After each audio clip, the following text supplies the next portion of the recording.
রাত যত গভীর হয় বাতাসে ততই এক অদ্ভুত গন্ধ ছড়িয়ে পড়ে। মিষ্টি দুধ, গোলাপ মেশানো পায়েসের গন্ধ। কিন্তু এই গন্ধ আর 5টা সাধারণ মিষ্টান্নের মতো নয়, বরং এর সঙ্গে মিশে থাকে এক শিরশিরে শীতলতা, এক অদ্ভুত অস্বস্তি আর ভয়। যখনই এই গন্ধ বাতাসে ভাসতে শুরু করে তখনই কেউ না কেউ হারিয়ে যায় কিংবা ফিরে আসে, কিন্তু আগের মতো থাকে না। ঘর দৌড় বন্ধ করেও লাভ হয় না। সে আসে নিঃশব্দে আর ধীর পায়। কিন্তু কেন? কি আছে এই পায়েসের গন্ধে যা তাকে বারবার টেনে আনে? কে সে আর কি চায় সে? তবে কি আজও সে ফিরে আসবে? বাতাসে ইতিমধ্যেই কি ভেসে উঠেছে সে মিষ্টি অথচ বিভীষিকাময় গন্ধ? শুনুন আমাদের আজকের গল্প, লেখিকা মৈত্রেয়ী চ্যাটার্জির কলমে পায়েসের গন্ধে সে আসে।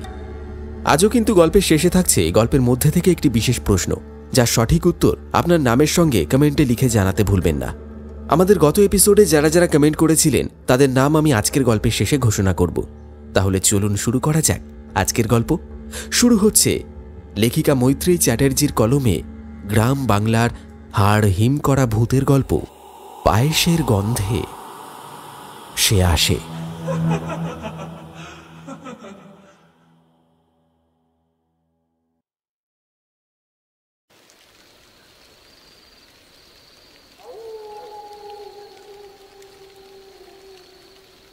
মাঝরাতে উনুনের ধোঁয়া আর উৎকট দুধ পোড়া গন্ধে ঘুমটা ভেঙে গেল রাজচন্দ্রপুরের প্রত্যন্ত গ্রামের মোড়ল নিমাই মুখুজ্জের বড় ছেলে নিতাইয়ের। রান্নাঘর থেকে গন্ধটা আসছে। হাতা খুন্তি নাড়ার শব্দ পেয়ে ধর্মর করে বিছানায় উঠে বসল নিতাই। পাশের চৌকিতে স্ত্রী বিমলা খোকাকে নিয়ে অঘোরে ঘুমিয়ে আছে। বাইরে বৃষ্টি পড়ছে। নিতাই জানালার কপাট খুলে বাইরে উঁকি মেরে দেখল উঠোনের ওপাশে মেজ ভাই কানাইয়ের ঘরে ঘুটঘুটে অন্ধকার ছেয়ে আছে। জানলাটা আধখোলা, দরজাটা পাটে পাটে বন্ধ রয়েছে। নিতাইয়ের খুব অবাক লাগল। কানাই নিজের ঘরে স্ত্রী পুত্র নিয়ে ঘুমিয়ে আছে। রাত প্রায় 1:45 বাজল।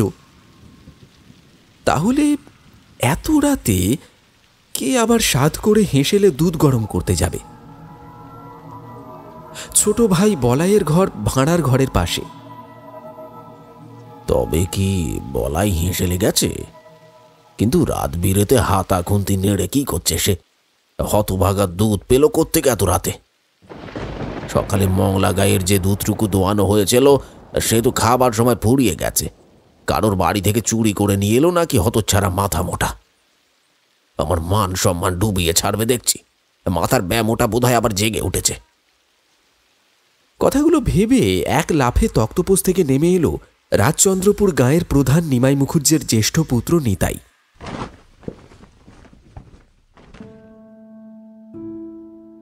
নিমাই মুখুজ্জে গত হয়েছেন অনেক বছর আগে। তাঁর 3 ছেলে, কানাই, নিতাই, বলাই। 3 ছেলের মধ্যে নিতাই আর কানাই বিবাহিত। বউ ছেলেপেলে নিয়ে দুজনেই ঘোর সংসারী। ছোট ছেলে বলাই এখনো বিয়ে থা করেনি। নিমাই মুখুজ্জের মৃত্যুর পর জ্যেষ্ঠ পুত্র নিতাই মুখুজ্জেই গায়ের নতুন মোড়ল হয়েছে। সেই এখন গ্রামের হর্তাকর্তা বিধাতা। হাট্টাগাট্টা চেহারার ক্ষমতাশালী নিতাইকে সকলেই সমীহ করে চলে। কিন্তু এমন সাহসী নিতাইও মাঝরাতে এমন একটা ঘটনায় কুলকুল করে ঘামতে থাকে।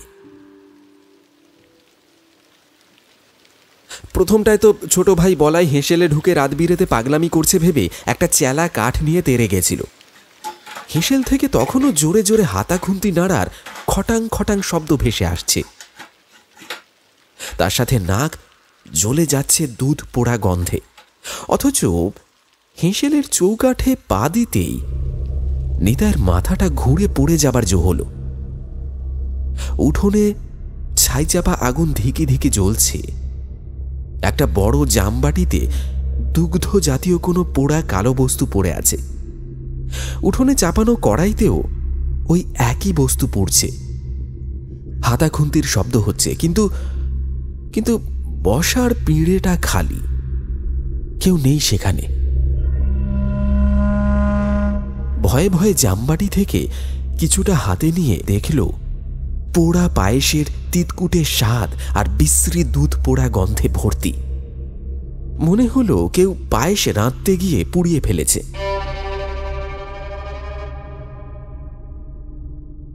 যখনকার কথা বলছি তখন গ্রামের ঘরে ঘরে গোবর গ্যাসের উৎপাদন শুরু হয়েছে সবে।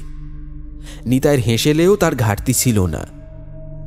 ঘাড় ঘুরিয়ে একবার হেঁসেল থেকে পুকুর ঘাটে যাবার বন্ধ দরজাটার দিকে তাকালো নিতাই।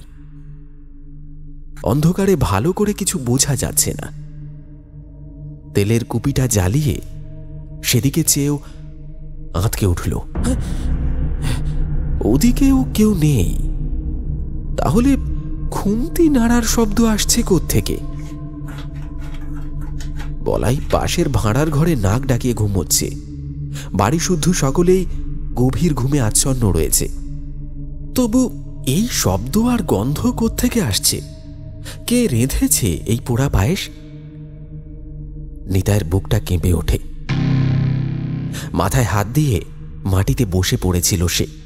কোনো মতে উঠে হেঁসেল থেকে বেরোতে যাবে এমন সময় বিস্ফারিত চোখে তাকিয়ে দেখল একটা আবছা ছায়ামূর্তি পিঁড়েতে উটকো হয়ে বসে জামবাটিতে রাখা কিছুটা পোড়া পায়েস হাতায় করে হাতে নিয়ে চেখে চেখে খাচ্ছে। তার পরনে কেবল সাদা থান। মেয়ে ছেলে কি ব্যাটা ছেলে বোঝার উপায় নেই। মিশ মিশে কালো চেহারা সম্পূর্ণ অন্ধকারে মিশে গেছে। কেবল সাদা থানটুকুই যা নজরে পড়ছে। মুখ মাথা দেখা যাচ্ছে না। ওরে বাবা রে! বলতে বলতে নিতাই সেখান থেকে চম্পট দিল। তারপর কানাইদের দরজায় ঘন ঘন কড়া নেড়ে তারস্বরে চেঁচিয়ে উঠল, ওরে কানাই রে, ওই শিগগিরি আয় রে ভাই আমার, শিগগিরি আয়, একটিবার এসে দেখে যা। দাদার চিৎকার আর কড়া নাড়ার শব্দ শুনে কানাই তড়ি ঘড়ি উঠে দরজা খুলে বেরিয়ে এলো। কানাইকে দেখে নিতাই ভয়ে চিৎকার করে বলে উঠল, যা ভাই, এসে লেগিয়ে একবার দেখে আয়। কয়টা ছায়ামূর্তি জামবাটি থেকে পোড়া পায়েস তুলে খাচ্ছে রে। পায়েস আজ রাঁধলে কি মেজ বউ নাকি? বড় বউয়ের কাছে তো কিছু শুনিনি। তাছাড়া পায়েসটা অমন করে পোড়ালো কে? দেখলে মনে হবে কতগুলো চিতা ভস্য পড়ে আছে। ইতিমধ্যেই বাড়ির বউদের ঘুম ভেঙে গেছে। চিৎকার চেঁচামেচি শুনে বড় বউ আর মেজ বউ উঠোনে এসে হাজির হল। স্বামীর কথা শুনে নিতাইয়ের বউ বিমলা সঙ্গে সঙ্গে দাওয়ার এক কোণে দাঁড় করানো আঁশ বটিটা নিয়ে হেঁসেলের দিকে তেড়ে গেল। গায়ের বধূ হলেও বিমলা ভূত প্রেতে বিশ্বাস করে না। তার ধারণা উঠোনের বেড়া টপকে নির্ঘাত কোনো চোর ছ্যাঁচোর এসে ঢুকেছে। মেজ বউ সুমতিও বিমলার পিছু পিছু ছুটে গেল। কানাই নিতাইকে বলল, এই আমি ওদের সাথে যাচ্ছি বদ্দা, চিন্তা করিস নে। যদি চোর এসে থাকে কিছু একটা করতে হবে। তুই হাঁপাইতেছিস কেন? হ্যাঁ, দাওয়ায় চুপটি করে বস দেখি। এই বলে কানাই লাঠি সোটা নিয়ে হেঁসেলের দিকে দৌড়ে গেল। ওদিকে বিমলা রান্নার চালায় ঢুকে কাউকে দেখতে পেল না। কোনো শব্দ, গন্ধ বা পোড়া পায়েস কিছুই নেই কোথাও। হেঁসেলের জিনিসপত্র যেমনকারটা তেমনই সাজিয়ে গুছিয়ে রাখা আছে। অগত্যা বড় বউ মুখ ঝামটা দিয়ে বলে উঠল, দেখ দেখ দেখ সুমতি, তোর ভাসুরের কীর্তিকানা একবার দেখ। আমি রান্না বাড়ি সেরে একখান সাদা কাপড় শুকোতে দিয়ে এসেছিলুম এই হেঁসেলের দড়িতে, সেটা কাল বসেকের ঝড়ে উড়ে নিয়ে উনুনের ওপর পড়েছে। আর উনি কি না ভূত ভেবে এই রেত বিরেতে চিল্লিয়ে একেবারে বাড়ি মাথায় করছে। আরে ছেলে পিলেরা উঠে পড়লো বলে একবার যদি জেগে যায় আর কি ঘুমোবে সারা রাত, তারপর কোলে নিয়ে গুড়পাক খেতে হবে। যত সব, কে এলেন রে উনি আমার বীর পুরুষের পো।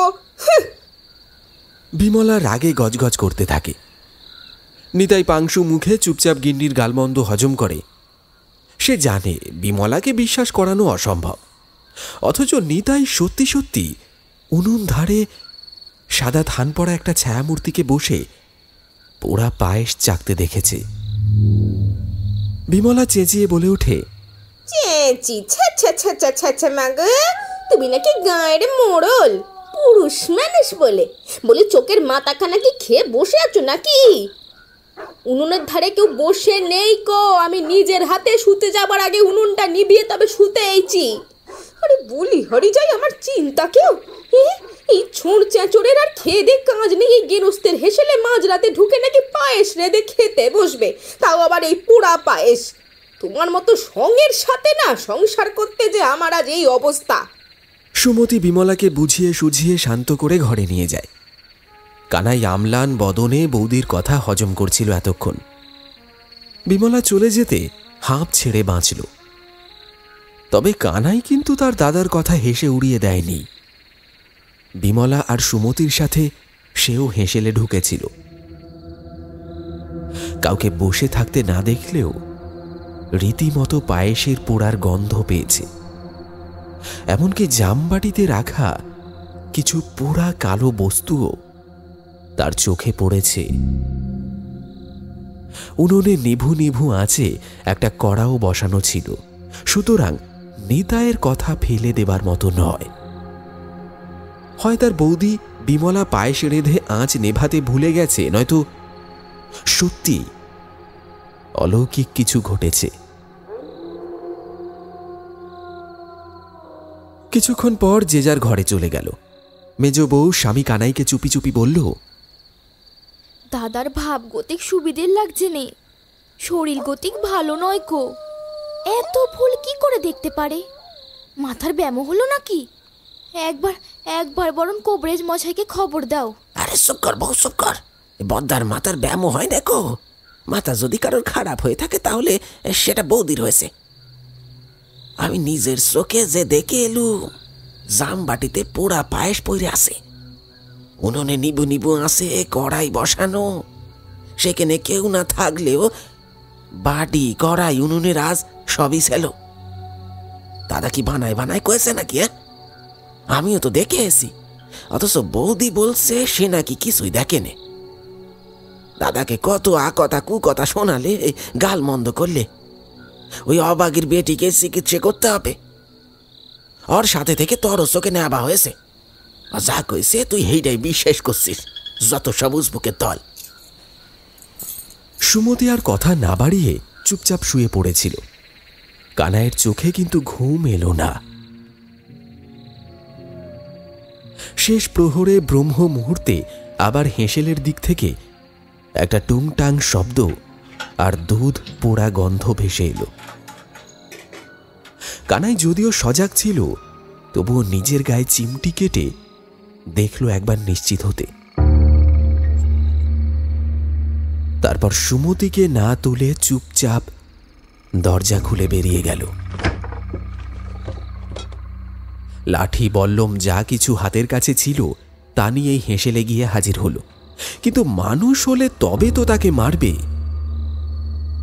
একটা সাদা থান পড়া ছায়ামূর্তিকে পিঁড়েতে উবু হয়ে বসে জ্বলন্ত কড়া থেকে পায়েস চেঁচে চেঁচে খেতে দেখে কানাই পড়ি কি মরি করে ছুটে হেঁসেল থেকে বেরিয়ে এলো।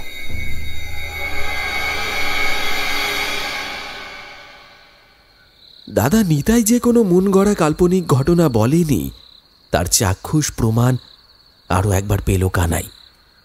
কিন্তু কিন্তু কে ওই ছায়ামূর্তি? তাদের কুটিরে এসে কেন উৎপাত শুরু করেছে? কি করে এই উপদ্রব থেকে রেহাই পাওয়া যাবে? শেষে কি ওঝা ডাকতে হবে? ভয়ে ভাবনায় গলা শুকিয়ে কাঠ হয়ে গেল কানাইয়ের। ওদিকে বাড়িতে যে তুলকালাম কাণ্ড ঘটে গেছে, বিস্তর হইহট্টগোল হয়েছে, তবু ছোট ভাই বলাইয়ের কোনো হেলদোল নেই। সে দিব্যি নাক ডাকিয়ে ঘুমোচ্ছে। সেই কথা মনে করে রেগে গেল কানাই। বিদ্যুৎ গতিতে ভাঁড়ার ঘরে ঢুকে ভাইয়ের পিঠে পদাঘাত করে বলে উঠল, এই হতভাগা, এই এই এই তুই কি মরণ ঘুম ঘুমোচ্ছিস নাকি রে? হ্যাঁ, অকম্মার ঢেকি একখানা। কিন্তু ধাতানি গুঁতো কিল চর দিয়েও কোনো লাভ হলো না। বলাই যেমনকার তেমনি ঘুমিয়ে আছে দেখে কানাই ফের চিৎকার করে বলে ওঠে, বলি বাড়িতে ভুতুরে কাণ্ড কারখানা ঘটেছে, সেই দিকে কি খেয়াল আছে? সত্যি সত্যি মরে গেলে হাড় জোড়ো তো আমাদের যত সব। ভাঁড়ার ঘরে জমাট বাঁধা অন্ধকার ছেয়ে আছে। আন্দাজে বার দুয়েক পদাঘাত করেছিল বলাইয়ের পিঠে, চুলের মুঠি ধরে চড় মেরেছিল গালে, কিন্তু এত কীর্তি করেও যখন কোনো উত্তর পেল না, প্রচণ্ড রাগে কানাই পিছন থেকে বলাইয়ের টুটি টিপে ধরল। আর তখনই একটা ভয়াবহ ঘটনার সম্মুখীন হতে হলো তাকে। যাকে এতক্ষণ বলাই ভেবে গালিগালাজ মারধর করেছে, সে আচমকা পিছন ফিরে তাকালো। সঙ্গে সঙ্গে একটা ভয়ঙ্কর বীভৎস মুখ ভেসে উঠল কানাইয়ের চোখের সামনে। অস্পষ্ট অবয়বটা চোখে পড়ে গেল। কানাই টের পেল বলাই নয়, ভাঁড়ার ঘরে শুয়ে আছে সেই সাদা থান পরা ছায়া মূর্তিটা। কি করে সম্ভব? ওখানেই গোঁ গোঁ শব্দ তুলে ভিমড়ি খেয়ে পড়ে গেল কানাই।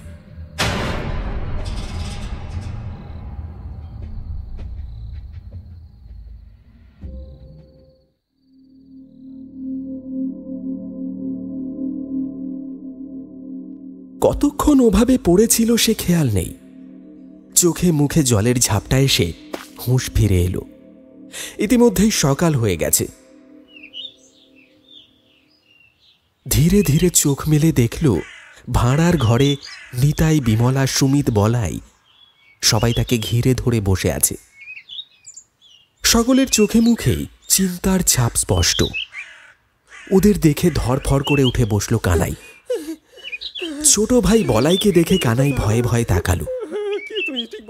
রাতে ও নাসিকা গর্জনের শব্দ পেয়েই কানাই ভাঁড়ার ঘরে ঢুকেছিল, অথচ মারতে গিয়ে দেখল বলাই সেখানে নেই। তার বদলে ওই বীভৎস ছায়ামূর্তি শুয়ে আছে। সেই কথা মনে পড়ে যেতে কানাইয়ের বুকটা ছ্যাঁত করে ওঠে। নিজের ছোট ভাইয়ের দিকে ওভাবে তাকিয়ে থাকতে দেখে নিতাইয়ের খটকা লাগলো। কানাই এমনভাবে বলাইয়ের দিকে তাকিয়ে আছে যেন ওকে নতুন দেখছে। ব্যাপারটা কারো নজর এড়ায়নি।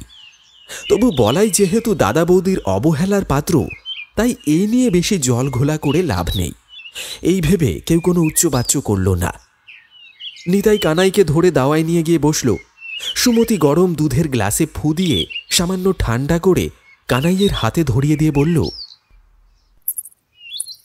বেহুশ হয়ে অনেকক্ষণ পড়েছিলে, আগে গরম দুধটুকু খেয়ে নাও, তারপর আমি চা জল খাবার দিচ্ছি।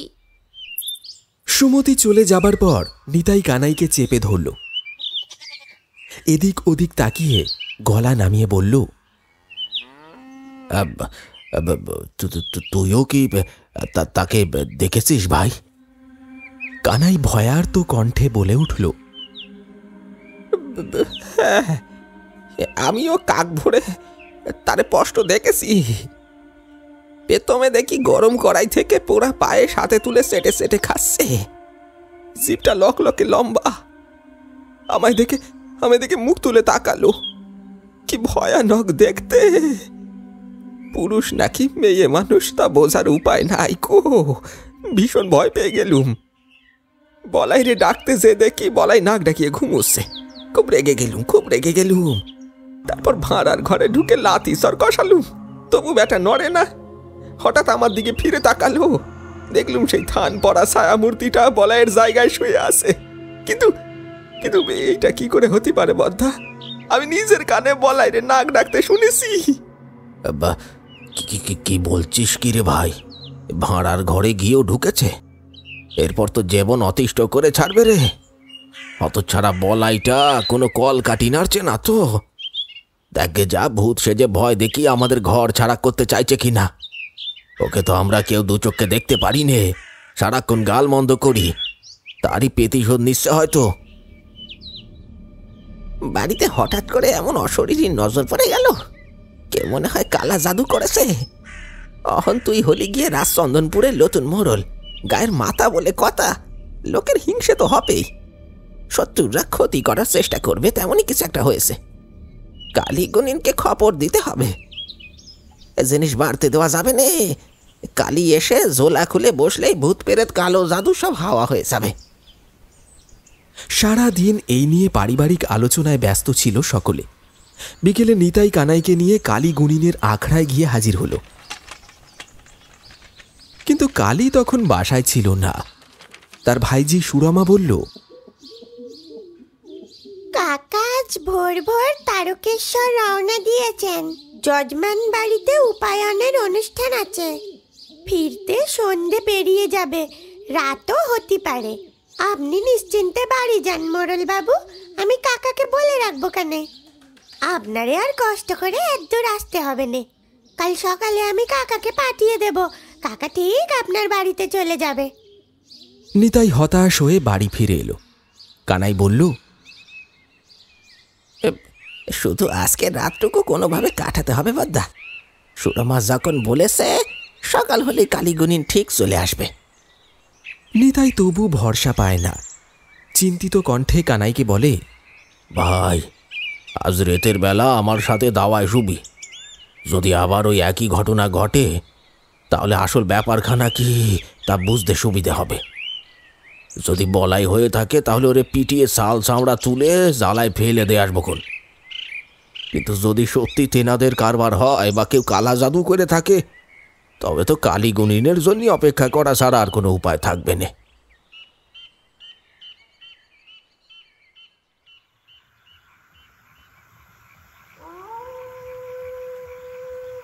কানাই তার দাদার কথা মতো রাত জেগে দাওয়ায় বসে থাকে। মাঝরাতে ঘুমে চোখ জুড়িয়ে এলো। কখন যে ঘুমিয়ে পড়েছে তা কারোর খেয়াল ছিল না। হঠাৎ শিকল খোলার ধাতব শব্দে দুজনেরই ঘুমটা ভেঙে গেল।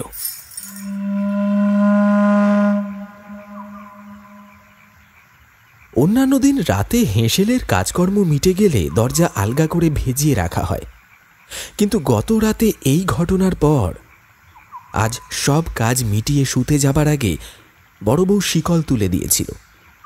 মাঝরাতে তাই শিকল খোলার শব্দে চমকে উঠল ওরা। ভয়ে আড়াল থেকে লুকিয়ে দেখতে লাগল গত রাতের সেই সাদা থান পড়া ছায়ামূর্তিটা হেঁসেলে ঢুকে কুঁজো হয়ে বসে আছে। দুধ পোড়া গন্ধে ভারী হয়ে আসছে রান্নাঘরের বাতাস। জিভ দিয়ে কিছু চেখে দেখার চাকুম চুকুম শব্দ বের হচ্ছে। হঠাৎ নাকি সুরে কাঁদতে শুরু করলো, কিন্তু কি বলে যে কাঁদছে তা বোঝা গেল না। চেহারাটা খুব চেনা চেনা ঠেকছিল, অনেকটা তাদের ছোট ভাই বলায়ের মতোই বেটে খাটো চেহারা। কানাই ভয় ভুলে ভ্রু কুঁচকে ভালো করে দেখতে লাগলো। কোঁচা ছাড়া সাদা ধুতি পরলে বলাইকে ঠিক অমনটাই দেখতে লাগে। কথাটা নিতাইকে জানাতেই নিতাই চাপা স্বরে বলে উঠল, তবে আর দেরি কেন ভাই, চল চল ওর উপর ঝাঁপিয়ে পড়ি গে, আজই ওর শেষ দিন।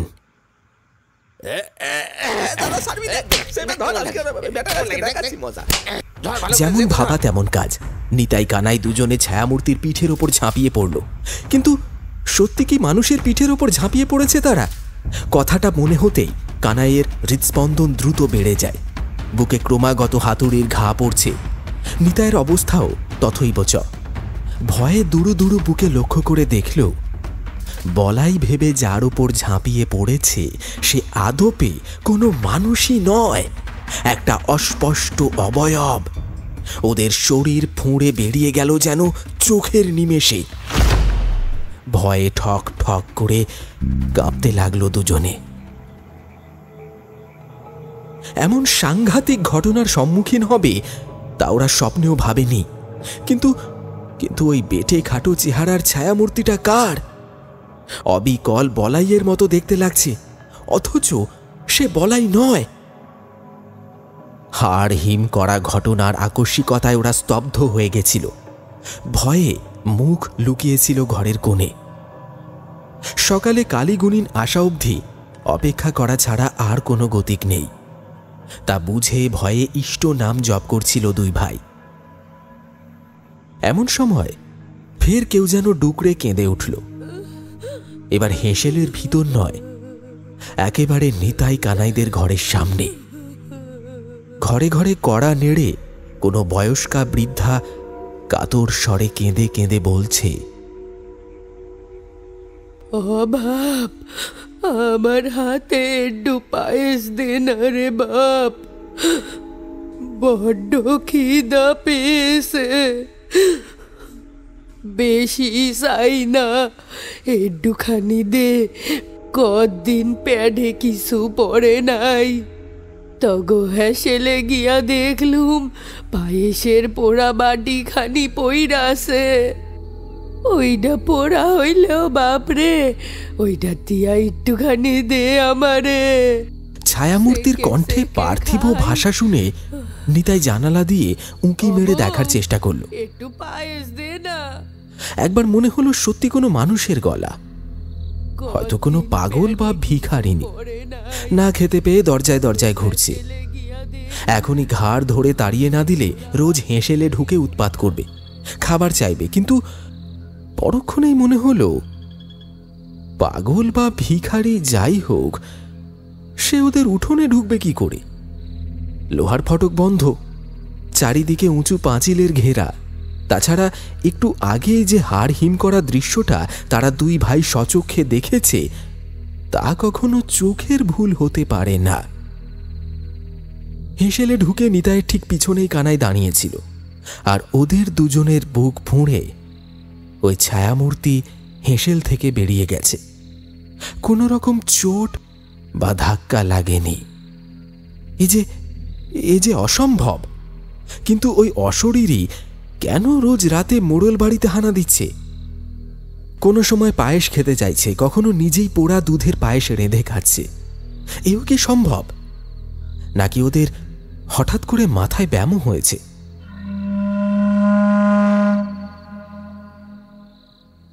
কিছুদিন আগেই ভিন গাঁ থেকে ময়লা সাদা থান পড়া এক বৃদ্ধা তাদের গ্রামে ভিক্ষা করতে এসেছিল। প্রখর রোদে বাড়ি বাড়ি ঘুরে ভিক্ষা করতে গিয়ে খিদে আর তেষ্টায় তাদের বাগানের বটগাছের তলায় মরে পড়েছিল। নিতাইয়ের সেই কথাটা মনে পড়ে গেল। ভয়ে ভয়ে কানাইকে বলল, মনে আছে ভাই, গত পেত্তম শনিবার বারবেলায় সেই বুড়ি ভিখারিটাকে পড়ে থাকতে দেখেছিলাম না বাগানের বটতলায়? ও তখন ধোঁকছিল, তারপরেই তো মরে গেল। কানাই শুকনো কণ্ঠে বলল, ঠিক কয়েছিস বদ্দা, ওই বুড়িটাই এসে মরার পর আত্মা শান্তি পায়নি, তাই এমন অসাধ্য হয়ে ঘুরে বেড়াচ্ছে, খেতে চাইছে। মানুষ হইলে তো তাড়াই দিতুম, কিন্তু এসে ভূত, এই কালি ছাড়া কেউ আর তাড়াইতে পারবে না। কিন্তু পায়েস তো নাই, আপাতত ঘরে যা কলাটা মুড়িটা আছে দে, নইলে সারা রাত এমনি করে জ্বালাবে, ভয় দেখাবে। নিতাই ভাঁড়ার ঘরে ঢুকে এক কোণে রাখা কলার কাঁধি থেকে 4-5টা কলা আর মুড়ির টিন থেকে এক বাটি মুড়ি নিয়ে উঠোনে রেখে সরে এলো। বৃদ্ধার ছায়ামূর্তি তখনও কানাইয়ের ঘরের সামনে বসে ডুকরে কাঁদছে। শনের নুড়ির মতো সাদা ধবধবে চুল বৈশাখী বাতাসে পিঠের ওপর ফুলে ফেঁপে উড়ছে। কখনো মনে হয় সত্যি মানুষ, না খেতে পেয়ে অমন কঙ্কাল সার ভৌতিক চেহারা হয়ে গেছে। আবার কখনো মনে হয় অতৃপ্ত আত্মা। আসলে যে কি কিছু বোঝার উপায় নেই। কানাই গোয়াল ঘরের আড়াল থেকে উঁকি মেরে বলল,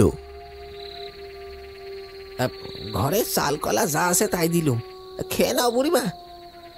বৃদ্ধা তখনও হাঁটুতে মুখ গুজে কানাইদের ঘরে যাবার সিঁড়ির কাছে বসে বসে কাঁদছে। তার হাবভাব আচার আচরণ অবিকল মানুষের মতো। দেখলে মনে হবে দীর্ঘদিনের চেনা কেউ, অথচ এই বৃদ্ধাকে ওরা মাত্র 1 মাস আগে দেখেছে। নিতাই গোয়াল ঘরের পাশে দাঁড়িয়ে এসব কথাই ভাবছিল। নিতাইয়ের মতো ধূর্ত জাঁদড়েল মোড়লের মনেও যেন একটু মায়ার সঞ্চার হল। পাশাপাশি আরও একটা কথা মনে হতেই ভয়ে চুপসে গেল। সেই আশঙ্কার কথাটা কানাইকে জানতে দিল না নিতাই। কালী গুনিনকে সব খুলে বললে হয়তো নিশ্চয়ই একটা বিহিত করবে, এই ভেবে নিতাই কানাইকে বলল, তরার ঘরে গিয়া কাম নাই কানাই, বুড়িরা ওইখান থেকে নড়বে না মনে হইতেছে। বাকি রাতটা বরং গোয়াল ঘরে বৈশাই কাটায় দি। কানাই রাজি হয়ে গেল। গোয়াল ঘরে মংলা বাছুর নিয়ে ঘুমিয়ে আছে। রোজ নিকোনো হয়। দুই ভাই শীতল পাটি বিছিয়ে শুয়ে পড়ে। ভাঁড়ার ঘর বা হেঁসেলে যেতে সাহস পায় না। বড় বউ মেজ বউ ছেলে মেয়ে নিয়ে যার যার ঘরদোর এঁটে শুয়ে আছে। কানাইয়ের ঘরের সামনে বৃদ্ধার আত্মা সারা রাত বসে ডুকরে ডুকরে কাঁদে। উঠোনে দেওয়া খাবারের প্রতি তার কোনো নজর নেই। হা হুতাশ করে কেঁদে কেটে একটাই কথা বলতে থাকে, এ কি বিপত্তিতে পড়া গেল, খাবার দিয়েও শান্তি নেই। নিতাই কানাই দুজনে কেউ দু চোখের পাতা এক করতে পারে না। সকাল হতে এখনো ঢের বাকি, সবে রাত 3টে বাজছে। এই সময় আত্মারা সবচেয়ে বেশি প্রকট হয়ে ওঠে। নিতাইয়ের বাড়িতেও তার ব্যতিক্রম হলো না। বৃদ্ধার আত্মা কেঁদে কেঁদে বাড়িময় ঘুরে বেড়াতে থাকে।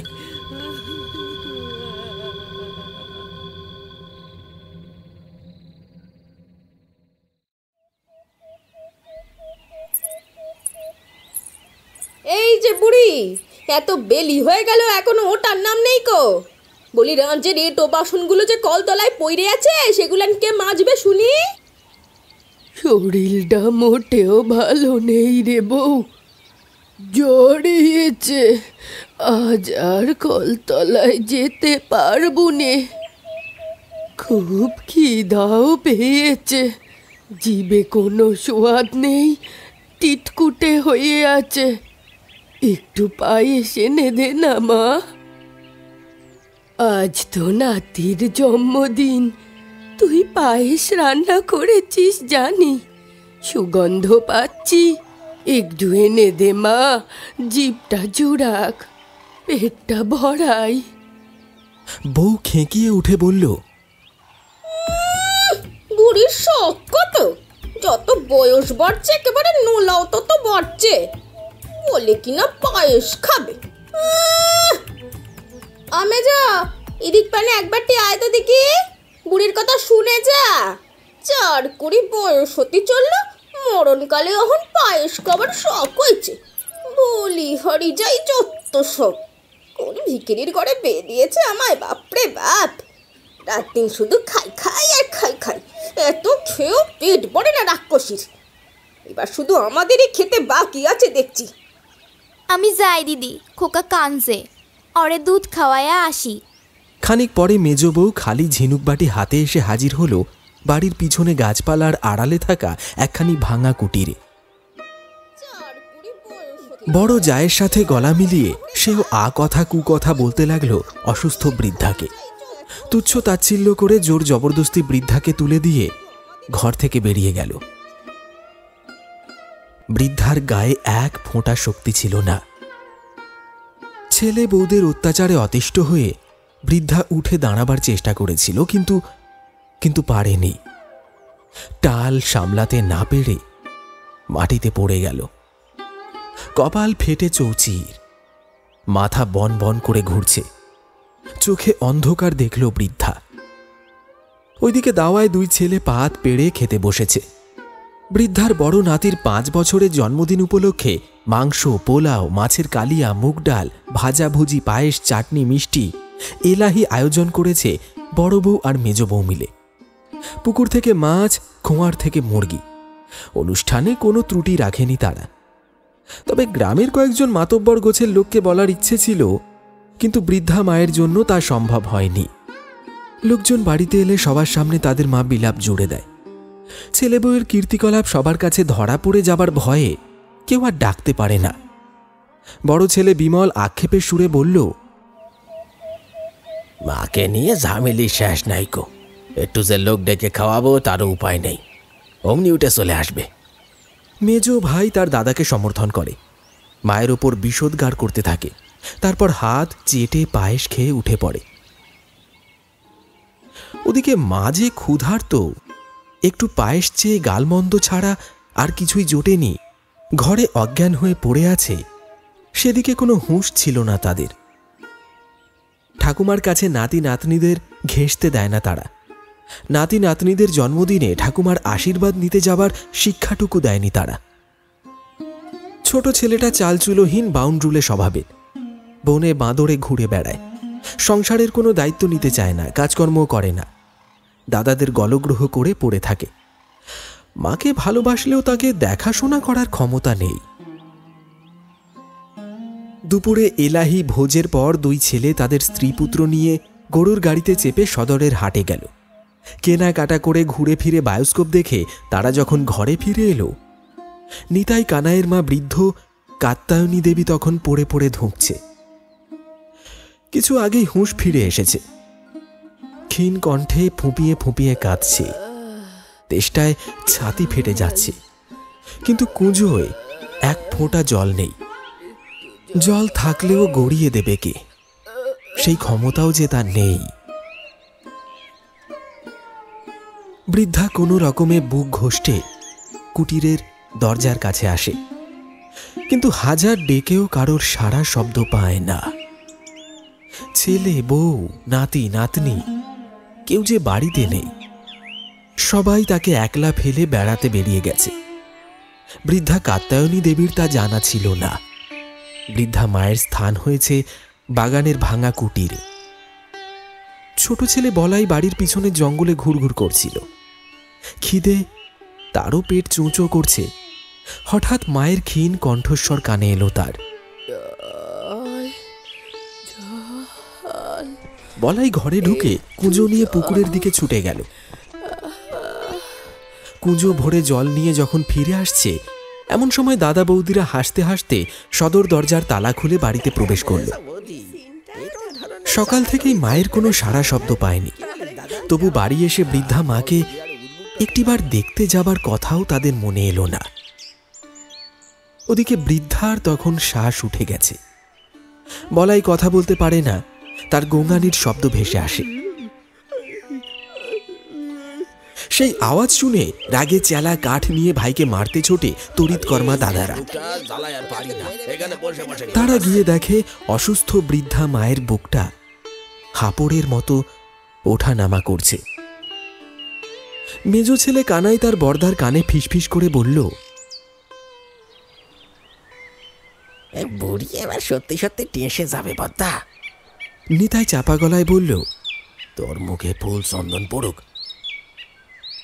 শেষ মুহূর্তে বৃদ্ধা আর শ্বাস নিতে পারছে না। তবু বড় ছেলে নিতাইকে কাছে ডেকে জড়ানো গলায় আবদার করে বলে ওঠে, বড় খোকা, আজ তোর ছেলের 10 বছরের জন্মদিন। আমি আর বেশিক্ষণ নেই রে, নাতিকে একটু চোখের দেখা দেখতে চাই।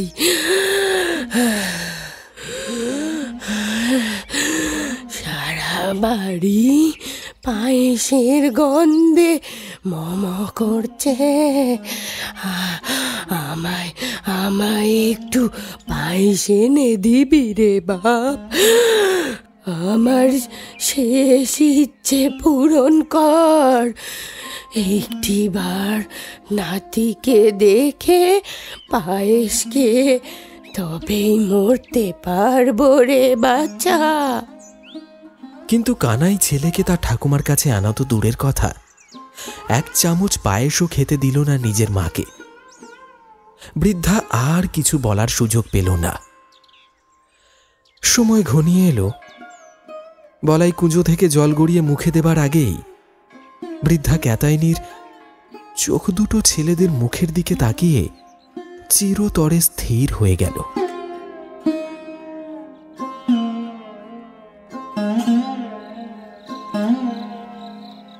হাঁপ ছেড়ে বাঁচল ওরা। রাতের অন্ধকারে মায়ের মৃতদেহ সৎকার না করে কানাই আর নিতাই গ্রামের শেষ জলার ধারে নিয়ে গেল। তারপর মৃতদেহ বস্তাবন্দি করে জলায় ফেলে দিয়ে চলে এসেছিল। বলাই কোনো মতে দাদা বৌদিদের লাথি ঝাঁটা খেয়ে এক কোণে পড়ে রইল সেদিন থেকে। 1 বছর আগেকার সেই রাতের কথা মনে করে বুকটা কেঁপে উঠল নিতাই আর কানাইয়ের। তাদের কাছে বুড়িমার আসল পরিচয়টা স্পষ্ট হয়ে গেল। তাদের জন্মদাত্রী বৃদ্ধা মাঝে কতখানি কষ্ট পেয়ে মারা গেছে তা মনে করে অনুশোচনায় দগ্ধ হতে থাকে 2 ভাই। তারপর দুজনেই ছুটে গেল সেই অতৃপ্ত আত্মার কাছে, নিজেদের হাত বাড়িয়ে দিয়ে বলল, মা, আমরা তোমার কুলাঙ্গার ছেলে, বেঁচে থাকতে কত না কষ্ট দিয়েছি। সেবা যত্ন করা তো দূরে থাক, খেতে পর্যন্ত দিনি, কোনো খোঁজ খবর করিনি তোমার। একটু পায়েস খেতে চেয়েছিলে, সেইটুকু জোগানো দিতে পারিনি, ইচ্ছে করে দিনি। তোমার কোনো শখ আহ্লাদ পূরণ করতে পারিনি গো মা। আমাদের আর বেঁচে থাকার কোনো ইচ্ছে নেই। আমাদের তুমি তোমার কাছে টেনে নাও মা, তোমার কাছে টেনে নাও। মাটিতে মাথা কুটে নাক খত দিয়ে বিলাপ করতে থাকে নিতাই কানাই 2 ভাই। তাদের বউরা এসে ক্ষমা চেয়ে গেল অবশেষে। বৃদ্ধার অপার্থিব চোখ থেকে পার্থিব অশ্রুবিন্দু ঝরে পড়ে দৃষ্টি যেন জীবন্ত করে তুলেছে। তার অতিলৌকিক কণ্ঠে ভেসে আসে, মা কখনো ছেলেদের জীবন কেড়ে নিতে পারে না রে বাপ। তোরা নিজের ভুল বুঝতে পেরেছিস, এতেই আমার আত্মা শান্তি পেয়েছে। এবার আমি গেলুম, তোরা ভালো থাকিস। এই বলে বৃদ্ধা ধীরে ধীরে কুটির ছেড়ে অন্ধকারে মিলিয়ে গেল। কানাই আর নিতাই অস্ফুটে বলে ওঠে, পৃথিবীর আর কোনো মায়ের সাথে যেন এমনটা না হয়। মায়ের বিকল্প কেউ হয় না, কেউ হয় না। আরে ভাই, মা তো মাই হয়, তাই না?